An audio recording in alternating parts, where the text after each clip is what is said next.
Agora, Marilu Cabanhas. Bom dia, Marilu. Oi, Glauco, bom dia a todo mundo que está acompanhando aqui o Jornal Brasil Atual. Os aplicativos WhatsApp, Facebook e Instagram ficaram fora do ar no mundo inteiro por 7 horas. Negócios deixaram de ser fechados, pagamentos que não ocorreram, houve prejuízos principalmente no comércio, que utiliza mais as redes sociais por causa da pandemia. Vamos falar sobre esse assunto? A gente convidou aqui a Flávia Lefevre, advogada do Intervozes, Coletivo Brasil de Comunicação Social. Oi, Flávia, bom dia, prazer em falar com você. Bom dia, Marilu, bom dia, Glauco, bom dia a todas e todos, prazer é nosso. Flávia, bom, eu li sobre a falha no sistema de nomes de domínios, eu queria que você traduzisse para a gente o que exatamente pode ter ocorrido e o que ocorreu ontem, né, Flávia? Faz também a gente refletir como nós somos dependentes dessas redes sociais, né? O mundo inteiro nas mãos aí desses gigantes da tecnologia, o Facebook, dono aí do WhatsApp, do Instagram, são mais poderosos que muitos governos, né, Flávia? Certamente, Marilu. Olha, por enquanto, a gente não tem como saber o que exatamente aconteceu, né? Ainda não foi informado exatamente o que aconteceu. Mas, de qualquer maneira, a gente tem que aproveitar essas oportunidades, né? Se é que a gente pode chamar assim, para que alguns problemas que a gente enfrenta, eles fiquem mais claros. Então, o primeiro deles é que, infelizmente, por causa das características de acesso à internet que a gente tem no Brasil, né? Porque a grande maioria dos consumidores, especialmente os de baixa renda, acessam a internet por dispositivos móveis e com planos pré-pagos, e a pessoa, depois de um certo tempo, só tem acesso ao Facebook e ao WhatsApp, né? Então, muita gente acha que a internet é o Facebook e o WhatsApp. Então, num momento como esse, fica muito claro, e isso é importante que fique, né, a distinção entre a internet e as aplicações de internet. A internet é um espaço público que deve ser regulado como tal, né, pelo seu interesse público, pela importância que tem para toda a sociedade, e essas aplicações são grandes conglomerados econômicos com um poder global impressionante. O Facebook tem 3 bilhões de pessoas na sua plataforma. Se você pensar na África inteira, tem menos de 2 bilhões de pessoas, e isso termina conferindo a essas plataformas, a essas empresas, um poder incrível, né? Então, e uma dependência, né? Não só de nós como usuários da plataforma, mas de negócios, de governos. A gente tem muitos governos que se comunicam com cidadãos pelo WhatsApp, por incrível que pareça, que faz a sua comunicação pelo Facebook, né? Então, a gente tem que refletir sobre esses aspectos aí, né? Quais seriam as alternativas em relação a esses aplicativos, na sua opinião, Flávia? Olha, primeiro, para quem tem acesso à internet e um acesso irrestrito, que infelizmente no Brasil ainda são poucos brasileiros, quando a gente fala que a grande maioria dos usuários acessa a internet por dispositivos móveis e com base nesses planos limitados, a gente está falando de dados do Comitê Gestor da Internet no Brasil, que faz pesquisas de acesso já desde 2005 e que mostram que na classe D e E, 90% dos usuários de internet só acessam a internet dessa forma. Na classe C, isso é 60%. Então, e são as classes sociais que no Brasil concentram mais gente. Então, a gente está falando de algo por baixo de 70 milhões de brasileiros, né? Então, a gente precisa, como política pública, os governos, né, como está expresso, inclusive no Marco Civil da Internet, criar políticas públicas que ampliem o acesso à internet e não restringam como a gente tem hoje. A gente tem uma quantidade enorme de pessoas que têm um acesso extremamente restrito à internet. Então, nós do Intervozes, da Coalizão Direitos da Rede, temos lutado muito contra isso, contra esses planos de franquia, porque a gente acha que isso impede e impede as políticas públicas de inclusão digital. Então, esse é um aspecto importante que a gente não pode deixar de considerar. E outro é que os estados, os países, como em outros países isso vem sendo discutido, inclusive nos Estados Unidos, e agora com mais força, né, a gente precisa confrontar o poder de monopólio dessas empresas. Porque você veja, o Facebook é dono do WhatsApp e do Instagram, que são as 3 grandes plataformas, né, que concentram muito negócio. E a gente está falando, né, de uma empresa que teve esse problema, não foi um problema localizado, teve um problema no Brasil, ou em São Paulo, ou na América Latina. Não, o problema aconteceu no planeta, né? Então, em que medida as estratégias, né, de resiliência dessas redes, dessas plataformas, estão sendo devidamente acompanhadas? Porque na medida que existe uma dependência grande dos cidadãos, dos usuários e dos governos dessas plataformas, a gente precisa acompanhar como é que elas gerenciam, né, o funcionamento dessas redes, a ponto de ter uma pane e 3 aplicações caírem durante 7 horas no planeta. Quer dizer, é algo que a gente precisa prestar atenção e enfrentar o poder de concentração dessas empresas. E quero fazer aqui a propaganda de uma pesquisa que o Intervozes fez, muito importante, que está disponível no nosso site, que é o Monopólios Digitais, e que reflexões a respeito desses temas estão lá e está à disposição para baixar para quem quiser. Exato, é fundamental a transparência, né, Flávia? Agora, eu vou fazer uma colocação aqui em relação, falando de bilhões, né, de pessoas que estão aí nesses aplicativos, vamos falar de bilhões de dólares também, né? O cofundador do Facebook, né, e o principal acionista, o Mark Zuckerberg, ele perdeu cerca de 6 bilhões de dólares apenas num dia. Né? Quer dizer, ele perdeu 6 bilhões, mas o patrimônio dele é de 116 bilhões de dólares, né? Segundo o ranking da Forbes, né? Da revista Forbes, agora ele é a 6ª pessoa mais rica do mundo. E nesse mundo, né, Flávio, onde tem países ainda que não tem a vacina, que não conseguiu vacinar totalmente a sua população, no Brasil aqui a gente vê pessoas disputando ossos num caminhão no Rio de Janeiro.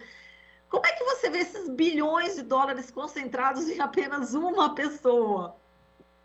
Marilu, esses grandes conglomerados, esses grandes oligopólios, né, essas empresas poderosas como elas são, a gente entende que isso é resultado de 2 fatores. Primeiro, que essas empresas se desenvolveram num período, né, em que as economias baseadas no neoliberalismo, num papel reduzido do Estado enquanto regulador, né, prevaleceu, né? Prevaleceu nos Estados Unidos, prevaleceu na Europa, prevaleceu aqui no Brasil também, né? A gente, apesar de ter tido a nossa Constituição Federal aprovada em 88, que é uma Constituição com base em direitos sociais, voltada para o bem-estar social, mas ela foi sendo alterada, né? E nós tivemos uma série de privatizações, o Estado cada vez menos atuando como regulador dessas grandes empresas,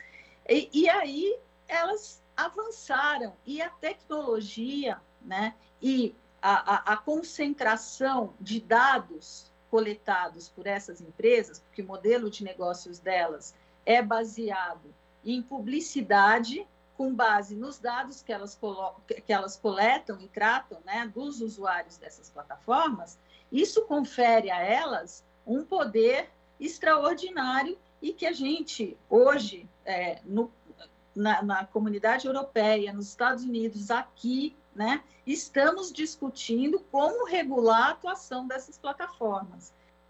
Nós temos agora em debate no Congresso o projeto de lei 2630 de 2020, que já passou pelo Senado e que agora está na Câmara, né? E que discute transparência, responsabilidade e liberdade na internet e quer regular justamente isso. Como é que essas plataformas, né, elas gerenciam os conteúdos, gerenciam os fluxos de informação, calibram seus algoritmos. Então, a gente precisa enfrentar esse aspecto, mas também precisamos enfrentar o poder de monopólio dessas empresas, né? E aqui no Brasil, infelizmente, eu vejo que iniciativas e processos que vão para o CADE têm uma atuação muito tímida, muito insuficiente com relação a esse aspecto, né?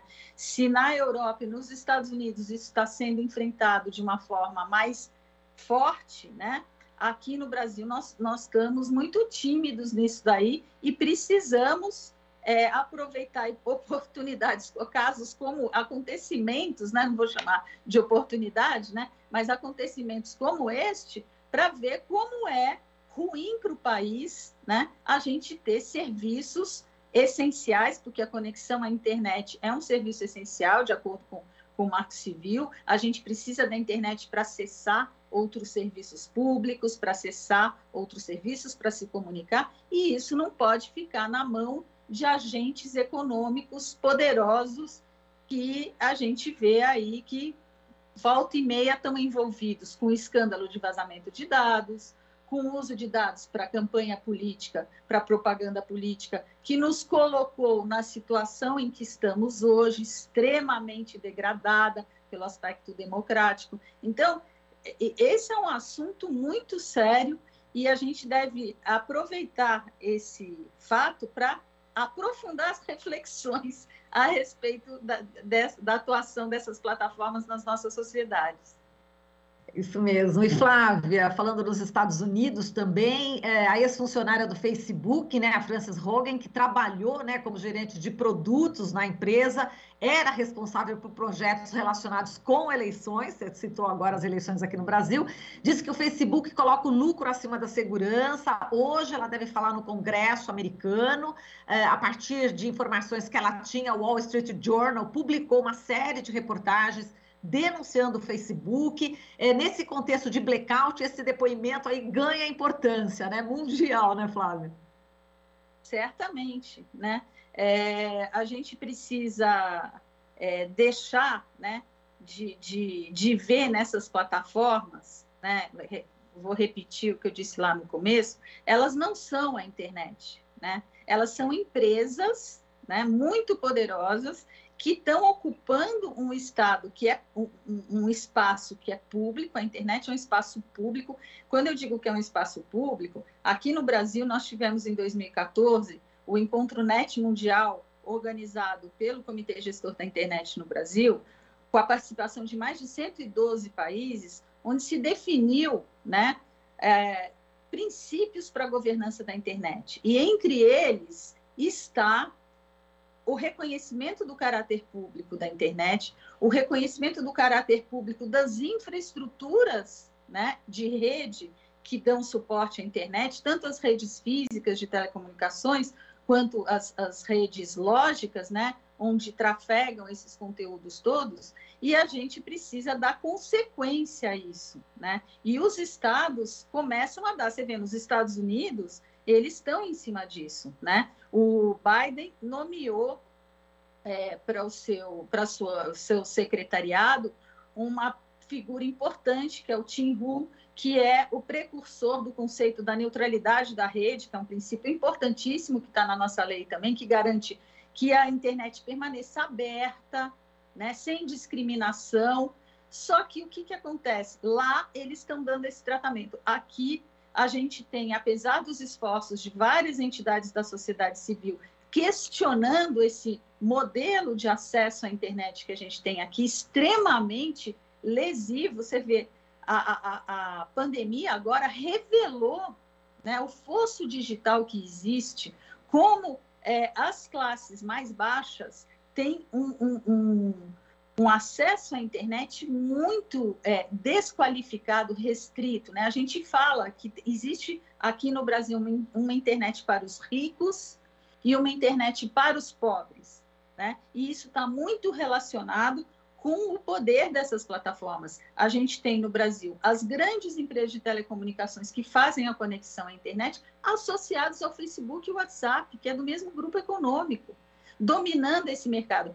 Eu achei curioso ontem que muita gente falou assim, que bom, agora é uma oportunidade de eu procurar outras aplicações. Eu falei, que bom que você tem um acesso à internet irrestrito, porque a gente tem por baixo aí uns 60 milhões de brasileiros que caiu o WhatsApp e o Facebook, caiu a internet, porque a internet para eles é isso. Quer dizer, então, os poderes públicos, né, têm que atuar para reduzir o poder dessas empresas e ampliar a democratização do acesso à internet e à comunicação.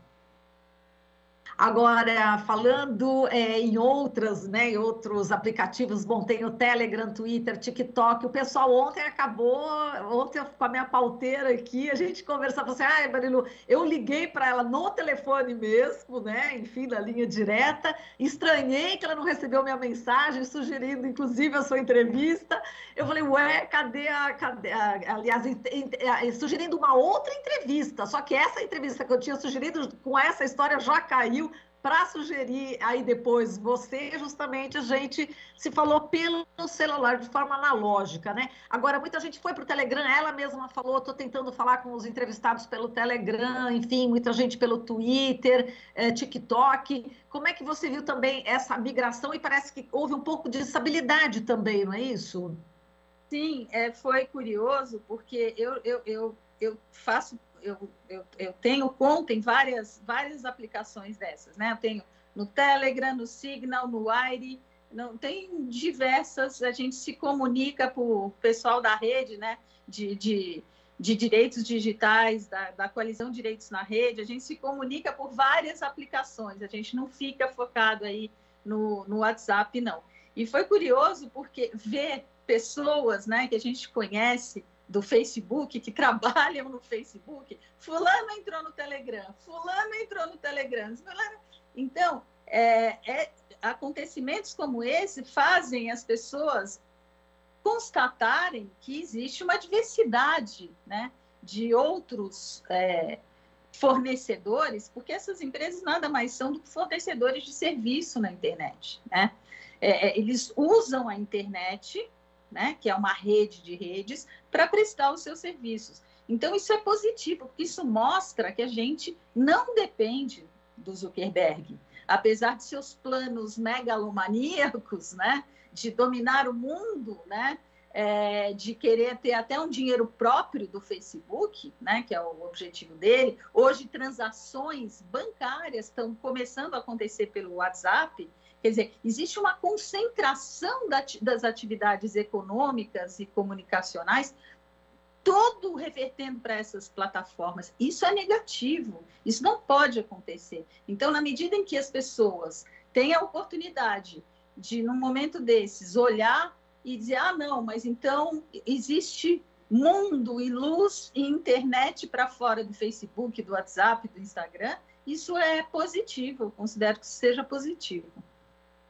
E, Flávia, eu estava lendo aqui informações sobre comerciantes que estão preocupados com a perda de dinheiro que teve, né, ontem, advogados especializados já nessa área digital, já sugerindo que é possível pedir indenização em relação a perdas, né, de negócios. É possível isso? Pedir indenização a respeito de perdas aí dessas empresas? De pequenos, né? Vai depender muito, Marilu, do que a gente ficar sabendo, né? Do que aconteceu, né? De qualquer maneira, como é uma relação de consumo que a gente mantém com essas plataformas, inclusive as empresas que utilizam essa plataforma para fazer seus negócios, isso deverá ser apurado, sim, né? Existe uma responsabilidade na relação que se mantém entre usuários da rede e o fornecedor de serviço. Essa responsabilidade vai ser modulada se a gente tiver, se for uma relação direta com uma pessoa física, ela é uma responsabilidade objetiva, de acordo com o Código de Defesa do Consumidor, ou seja, independentemente de culpa. Então, isso pode... havendo prova de dano, né, de que houve dano por conta da falha na prestação de serviço, a responsabilidade é objetiva. Agora, na relação entre empresa e e o Facebook, Instagram, WhatsApp, a relação não vai ser regida pelo Código de Defesa do Consumidor, vai ser regida pelo Código Civil, pelas normas que definem a responsabilidade subjetiva, ou seja, vai depender de uma apuração do que aconteceu para saber se foi um caso fortuito, se foi o que foi, se o Facebook tem, de fato, responsabilidade pelo que aconteceu, e se tiver, né, se o que se apurar for nesse sentido, ele vai ter que responder. Agora, eu digo uma coisa, como é que uma empresa, né, que atua globalmente em quase todo o planeta, com 3 bilhões de usuários, com 3 aplicações, porque a gente não está falando de uma aplicação, as 3 caíram. Então, como é que essa empresa administra o gerenciamento da sua rede? Quais são os mecanismos de garantia de resiliência dessa rede? As redes, elas são gerenciadas com base em mecanismos de resiliência. Na medida em que acontecem alguns incidentes na rede, ela automaticamente, né, se devidamente gerenciada essas redes, tecnicamente devidamente gerenciadas, elas criam mecanismos de resiliência justamente para a rede não cair, para o serviço não sair do ar. O que me surpreendeu foram as 3 aplicações caírem, né, durante tanto tempo e no planeta inteiro. Quer dizer, como é que o Facebook está fazendo para gerenciar o funcionamento da sua rede? E chama muito atenção, porque no modelo de negócios do Facebook, o que ele faz, né, para vender publicidade, para aparecerem aquelas publicidades nos nossos feeds, né, de conta e tudo? Ela abre a sua base, né, com aplicações, para que fornecedores de outros serviços possam ali coletar uma quantidade controlada de dados e veicular as suas propagandas, né? Então, veja que perigo, né? Você ter uma fragilidade dessa numa rede que reúne tantos dados de tantas pessoas, e o quanto que a falha numa rede dessas pode nos tornar ainda mais vulneráveis, porque vulneráveis a gente está na rede, né? Com a nossa intimidade ali exposta, dados pessoais, nossa privacidade. Quer dizer, na hora que o Facebook perde controle, como aconteceu na época da Cambridge Analytica, né? Lá atrás, na época das eleições, lá nos Estados Unidos, o que aconteceu com o WhatsApp aqui nas eleições de 2018, que o TSE não termina de julgar, pelo amor de Deus, julga aquelas ações de 2018, a gente precisa que ele faça isso.